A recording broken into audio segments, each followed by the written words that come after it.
Jeep Rubicon, and in fact, or the Jeep Wrangler Rubicon. And Jeep has done a lot of upgrades to the Jeep Wrangler. I believe they announced this about a year ago, but you're only starting to see them about now. So let's go over what they've changed here. Big things are here in the front. They basically made it look a whole lot more like today's generation in contrast to like what they had before with new lights up here. They look a whole lot cleaner than what they had before. They've got a nicer bumper here in the front. And I guess the biggest change that they've done is that they've made the car more drivable. The Jeep was always meant as an off-roading vehicle, but people still like to drive it on the road.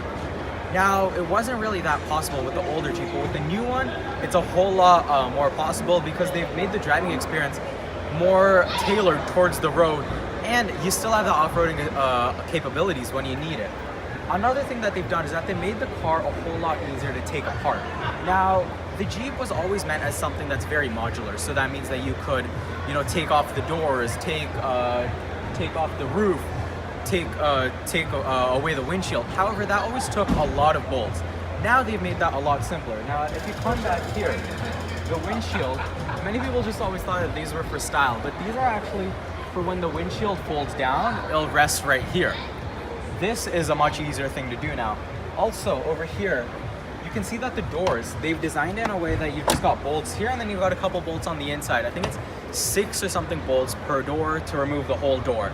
Then you don't have a door. You can do the same with the rear door, and here in the trunk, they've also made it such that there's a place to organize all the bolts. So if we open this up, then right over here,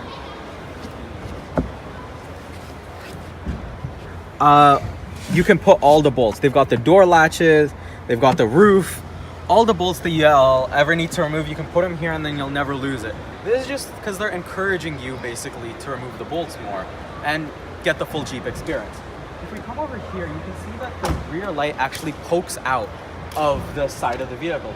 Now, after looking at other reviews of the Jeep, the reason that they do this is because they've got a sensor over here for your blind spot. Now, they couldn't have done it any other way because of these huge wheel arches.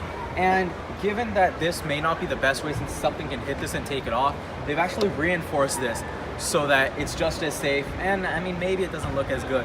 That's up to you to decide. But they've basically made this such that you get more capabilities on the road and it's a more basically daily drivable vehicle. Same with they've upgraded the rear in terms of upgrading the tail lights. You can see that actually over here, you can fold this up and get access to the full trunk.